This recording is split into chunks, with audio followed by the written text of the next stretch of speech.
एक किसान था, उसका नाम बिरजू था। उसके परिवार में उसकी पत्नी और 2 बच्चे थे। अपने परिवार का भरण पोषण करने के लिए अपने खेत में बहुत ज्यादा मेहनत करता था। एक दिन वह अपने खेत में मेहनत कर रहा था, तब एक पेड़ पर बैठा हुआ तोता मन में सोच रहा था कि खेडूत कितनी मेहनत करता है, तब उसके परिवार का भरण पोषण हो पाता होगा। तोता का किसान के पास आता है और कहता है, बिरजू मैं तुम्हारी मदद कर सकता हूँ। बिरजू ने बोला, मैंने आज तक बोलने वाला तोता नहीं देखा। तोता बोला, मैं एक जादुई तोता हूँ। लोग सच्चे मन से परिश्रम करते हैं और मेहनत करते हैं, उसकी मैं मदद करता हूँ। मैं तुम्हारी भी मदद कर सकता हूँ। बिरजू बोला, तुम मेरी मदद कैसे कर सकते हो? तोता बोला, जंगल में एक गुफा है, उस गुफा में एक राजा द्वारा नक्शा छुपाया गया है। उस नक्शे में खजाने का रहस्य छुपा हुआ है। बिरजू बोला, हमने तो उस गुफा को देखा तक नहीं, तो गुफा के पास कैसे पहुँचेंगे?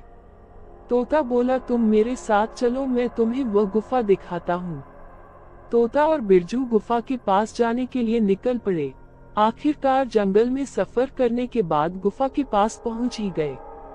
दोनों गुफा के अंदर चले गए, तब गुफा में बहुत ही डर लग रहा था।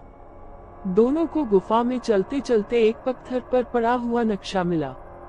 तोता बोला, यही वह नक्शा है जिसमें खजाने का रहस्य छुपा हुआ है। तुम इस नक्शे को पढ़ लो, फिर हम खजाना ढूंढने के लिए जाएंगे। बिरजू नक्शा पता है पढ़कर तोते से आकर कहता है, नक्शे में 5 पहेली का जिक्र किया गया है। वह 5 पहेली का जो उत्तर दे दे उसे वह खजाना मिल सकता है। बिरजू और तोता का खजाने को ढूंढने के लिए निकल पड़े। चलते चलते जंगल में एक गुफा के पास एक शेर दिखा। शेर बोला, यहाँ से आगे जाना है तो मेरी पहेली का उत्तर देना होगा। बिरजू बोला, पूछो।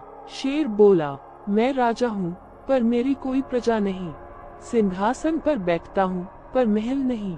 सोने चांदी से मैं हूँ बना पर मेरा कोई शेर नहीं बना। मुझ पर होती है नक्काशी प्यारी, मेरा रूप सबसे न्यारा न्यारी। युद्ध में मेरी होती है शान, मुझको पकड़ बढ़ती है पहचान। राजाओं के सिर पर सजता हूँ पर कभी खुद राजा नहीं बन सकता। और तिजोरी में जगह है मेरी, बिन मेरे अधूरी है शाही रंगत। बिरजू ने तोते से कहा, मुझे इसका उत्तर नहीं आता, तुम बताओ। तोते ने सोचकर कहा, इसका जवाब मुकुट है। शेर ने कहा, हाँ सही उत्तर है, तुम आगे जा सकते हो। दोनों आगे बढ़ गए और चलते चलते उन्हें रास्ते में एक चुड़ैल मिली। चुड़ैल बोली, रुक जाओ, तुम यहाँ से आगे नहीं जा सकती, जाना है तो मेरी पहेली का उत्तर दो। बिरजू ने कहा, पूछो। चुड़ैल बोली, ना मैं जीव ना मैं निर्जीव, फिर भी हर जगह हूँ सक्रिय। राजा महाराजा भी थे मेरे गुलाम, मेरे बिना अधूरा हर काम। कभी बन में तलवार की धार, कभी बनी में राज सिंहासन का सरुगार। तोता बोला और कहा, सोना। चुड़ैल बोली, तुम बहुत बुद्धिमान हो, तुम आगे जा सकते हो।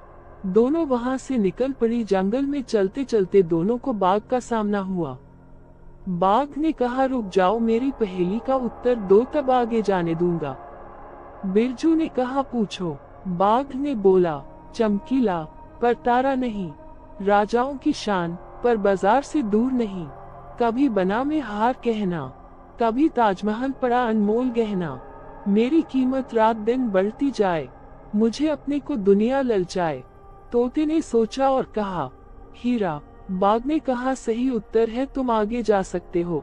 दोनों वहां से आगे निकल पड़े। चलते चलते उसकी एक बंदर दिखाई पड़ा। बंदर बोला, रुक जाओ, पहले मेरी पहेली का उत्तर दो। बिरजू ने कहा, पूछो। बंदर बोला, मैं बिना पंख उड़ सकता हूँ, राजाओं का संदेश पहुँचाता। कभी हूँ पत्र कभी फरमान, मेरा हर शब्द होता महान। राज दरबार में सबसे पहले चलता। तोते ने जवाब देते हुए कहा, शाही पत्र। तोता और बिरजू आगे जंगल में निकल पड़े। आगे दोनों को बकरी दिखाई पड़ी। बकरी बोली, तुम खजाने तक पहुंच चुके हो, एक अंतिम पहेली का उत्तर दे दो। बिरजू ने कहा, पूछो। बकरी बोली, सिंहासन पर बैठूं मगर समाज नहीं, धन्य हूँ प्रधान में नहीं। विवाद सुलझाओ न्याय दूं, मगर मैं कभी युद्ध नहीं लूं। मुझे माना जाता है गुरु, राजाओं की मेरी होती है बुरी। तोते ने कहा, आपका उत्तर न्याय है। बकरी बोली, सही उत्तर है, तुम जा सकते हो पर खजाने का सही इस्तेमाल करना। बिरजू और तोता वहां से आगे निकल जाते हैं। तब उन्हें आगे जंगल में एक गुफा दिखाई पड़ती है। दोनों उसी गुफा में जाते हैं और जाकर देखते हैं तो पूरी गुफा सोने से भरी हुई थी। तोते ने बिरजू से कहा, बिरजू, ये गुफा में से तुम्हें जितना भी खजाना ले जाना है उतना ले जा सकते हो, पर याद रखना इस खजाने से गरीब लोगों की मदद करना और जिंदगी में कभी लालच मत करना। इतना कहकर तोता जंगल में गायब हो जाता है और बिरजू खजाना लेकर अपने गांव आता है और गरीब लोगों की मदद भी करता है।